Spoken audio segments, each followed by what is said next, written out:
Trecem mai departe. Balanță. Hai să vedem. Ui, stați așa că era. Iar am făcut prostii. Am schimbat ziua în loc să schimb ora. Ok.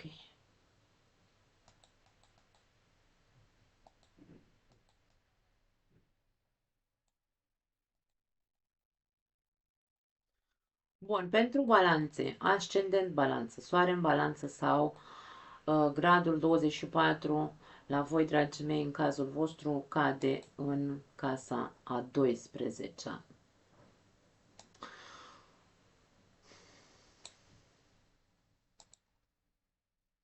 Las că mă încurc aici în butoane.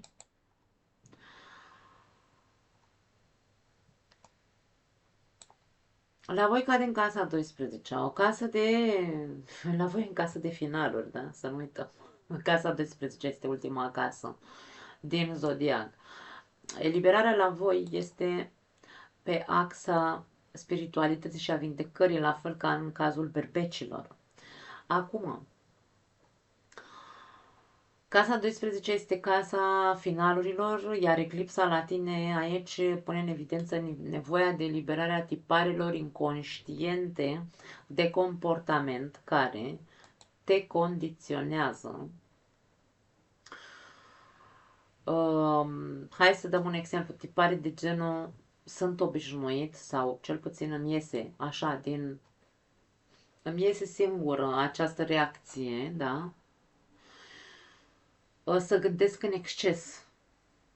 Da, deci aici există un exces inconștient de a gândi sau de ce nu, de a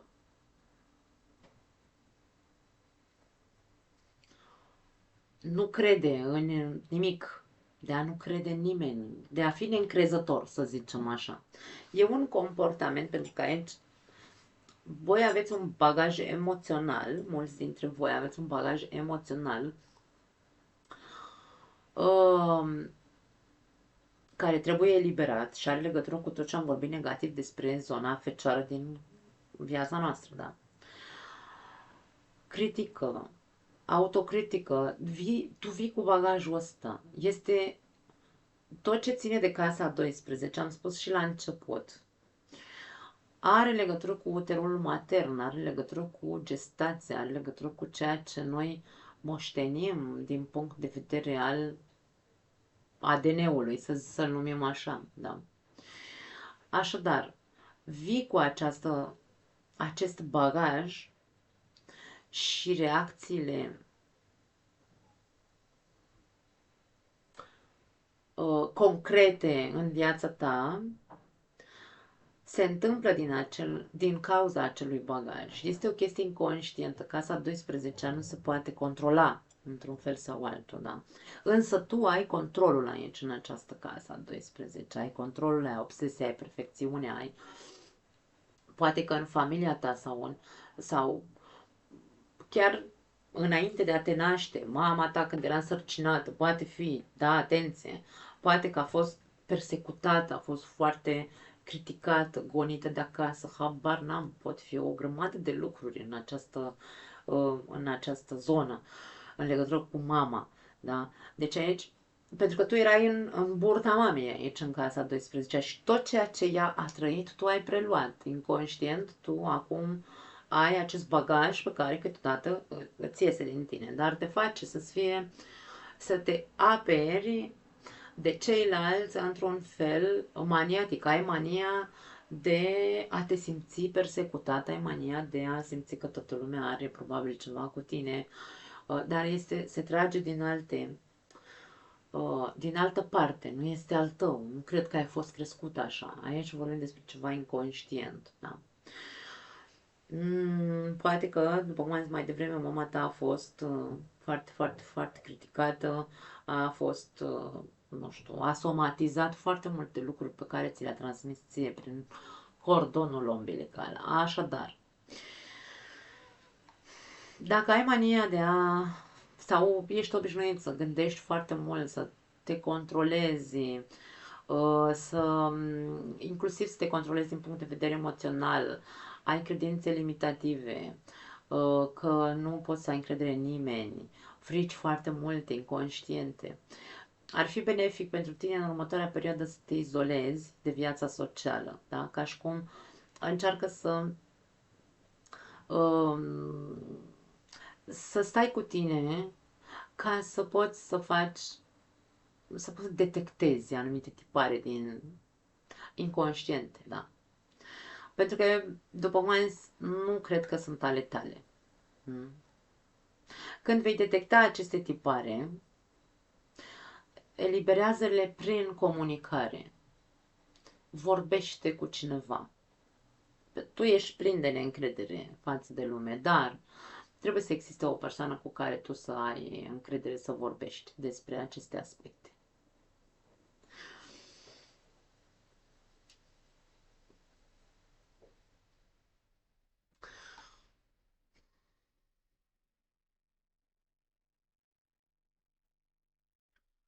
Soarele și Saturn se află în casa ta a șasea, în casa rutinei, în casa muncii, în casa sănătății.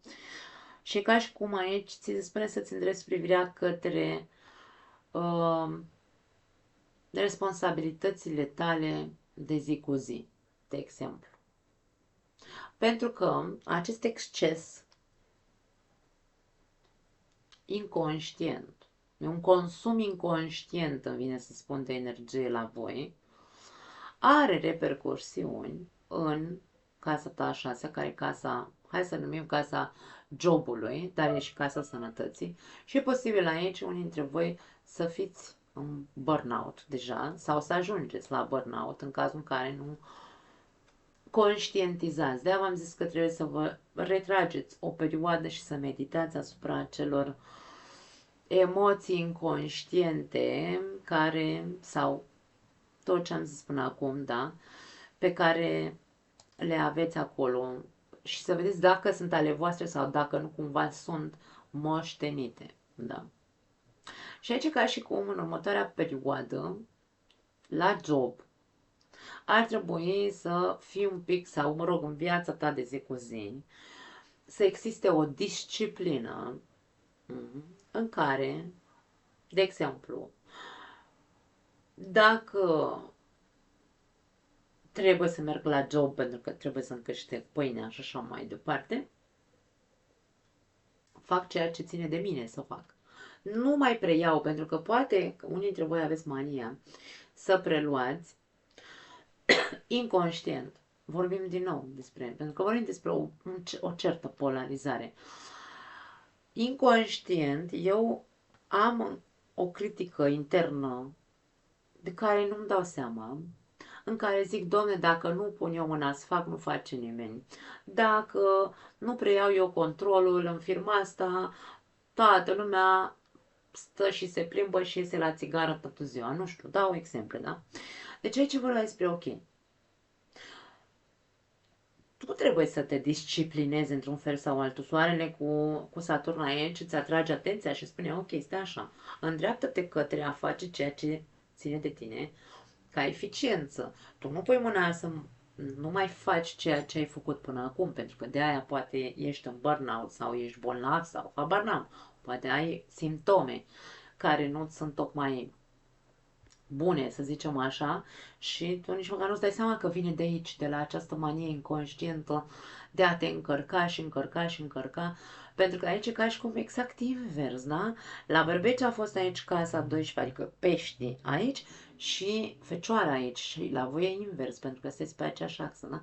Deci aici sunt două, ca și cum două energii de finaluri definitive, trebuie să înveți în următoarele 6 luni de zile să te dezveri de această manie când o faci conștientă, pentru că ți se va pune, realitatea este în față sau va fi în fața ta, în care tu trebuie să întâi și întâi să te centrezi să-ți asculți corpul, pentru că e posibil deja să ai probleme de sănătate din cauza acestor manii. Când ai făcut conștiente și aceste probleme de sănătate, de exemplu, atunci putem să facem o schimbare în viața noastră. Atunci eu îmi asum doar ceea ce este responsabilitatea mea, Saturn, da? La mine la job. Nu mai preiau ceea ce nu mai fac ce făceam înainte. Aici va avea loc o schimbare sau va trebui să aibă loc o schimbare în viața ta pentru ca tu să poți să um, te faci bine din punct de vedere al sănătății, de exemplu, sau pur și simplu să ai timp pentru tine. Saturn înseamnă timp, să-ți dai timp pentru tine, să te bucuri și tu de viață, să, nu știu, dacă vrei să faci curat în casă, să poți să faci curat în casă, că poate n-ai timp nici măcar de asta, da? Deci aici vorbim de chestii de genul ăsta. Nu mai prelua ceea ce nu e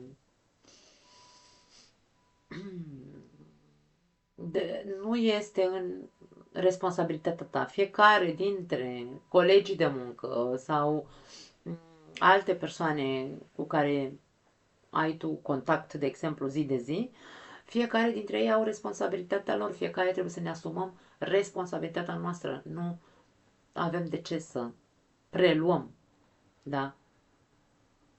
Fără să ne dăm seama. Și când ajungem la burnout, atunci ne zicem, da, de ce oare? Pentru că te extenuezi, da? Aș spune, atenție. La fel ca și la berbeci, tot despre sănătate poate fi vorba aici, de foarte multe, la foarte mulți dintre voi. Așadar, stai în contact cu corpul tău pentru că îți va arăta în fiecare moment ce are nevoie. Ai nevoie să doarmă, dă-i somn, ai nevoie să mediteze, stai cu tine, să stai pur și simplu să te uiți la Netflix, dă-i Netflix, nu știu, nu contează, corpul tău îți va spune, îți va vorbi. Fă-ți o disciplină, în același timp, integrând spiritualitatea constructivă și realistă, pentru că unii dintre voi poate aveți aici. Este casa 6, este casa ritualurilor zilnice sau a rutinei, dacă vrei, în care poate unii dintre voi aveți o rutină în legătură cu spiritualitatea sau studiați ceva din punct de vedere al spiritualității. Atenție să nu cădeți în extrema negativă a spiritualității, da? Pentru că aici vorbim despre o spiritualitate constructivă și realistă, da? Aici cu Saturn nu poate fi de altă manieră. Nu o spiritualitate care să te țină cu capul nori sau într-o bulă de fantezie sau din ce în ce să-ți producă mai multă confuzie. Aici vorbim despre deschiderea către o lume spirituală practică, sănătoasă și eficientă, care să-ți fie de folos atât din punct de vedere personal, rațional, cât și material. Da? Mai departe, acest trigon și acest sextil care se formează cu Uranus din Taur, la tine îți cade în casa 8. Aici ai nevoie să faci o eliberare într-un fel sau altul a unor nu le-aș numi neapărat credințe, ci la anumite aspecte din tine pe care tu încă nu, ca și cum le ascunzi cumva. Pentru că casa 8 are legătură cu partea noastră intimă. Ce ascunzi tu acolo, nu neapărat un secret, nu neapărat un secret, ar putea să fie pentru unii dintre voi. De ce faci ceea ce faci? Pentru că acum ai oportunitatea să acționezi, să faci ceva pentru a te putea elibera din acest burnout în care ești. Ce secret deții și trebuie eliberat? Ce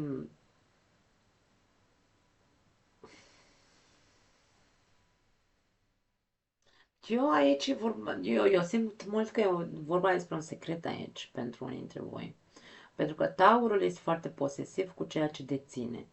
Casa 8 este o casă ascunsă sau a interiorului nostru ascuns, care nu exteriorizăm nimănui. Un secret pentru unii dintre voi poate fi, care îl mențineți acolo și aici e vorba despre a le libera, da? Ca zona asta a ta să se echilibreze în următoarele 6 luni, tu ai nevoie să vorbești despre ceva anume. Sau să transformi pur și simplu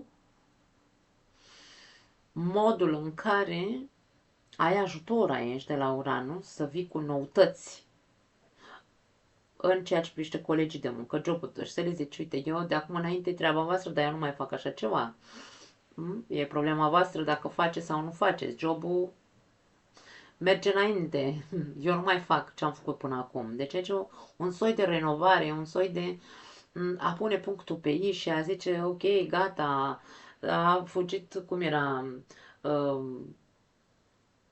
o proverbul ăla cu a fugit ursul cu ața, nu era cu ursul, în fine, nu mi-aduc aminte. Nu contează, înțelegeți ce vreau să zic. E aici ca și cum ajunge, va mers cât va mers de acum înainte numai, pentru că mă afectează pe mine și nu am de gând să mor eu, da? Dacă eu nu schimb ceva, voi muri eu în locul vostru. Și atunci este un soi de compromis pe care tu să-l faci cu ceilalți și să le spui, gata, până aici va merge, dar de acum înainte nu mai merge, da? În afară de, probabil, un secret pentru unii dintre voi. Nu neapărat să fie pentru toată lumea, voi știți. Bun. Așadar, dragii mei, cam astea sunt interpretările. Singurul lucru pe care mai am aici este, v-am anunțat de la început că am un set de întrebări. Luați foicică și pix și scrieți-le, pentru că trebuie să răspundeți. Știți răspunsurile deja. 7 întrebări avem. Prima întrebare este: ce obiceiuri nesănătoase trebuie să elimini din viața ta, da? Din viața mea, și nu vreau sau nu pot în momentul de față, mă costă foarte mult să elimin acel obicei prost. Cum pot să am un stil de viață mai sănătos și ce ar trebui să fac pentru a reuși? Ce rutină, da? Întrebarea 3. Ce rutină nu îmi mai este de folos în această nouă etapă a vieții mele? Pentru că trebuie să renunțăm la anumite rutine, să nu uităm, da? Hai să vedem. Ajunge atâta hărți natale, mă mai vedeți și pe mine. Ce trebuie să vindec în viața mea?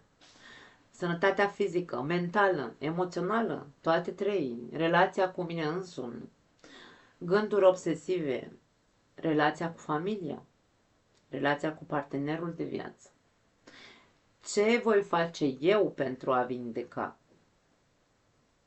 Cum trec eu la acțiune? Sau ce acțiuni fac, într-un fel sau altul?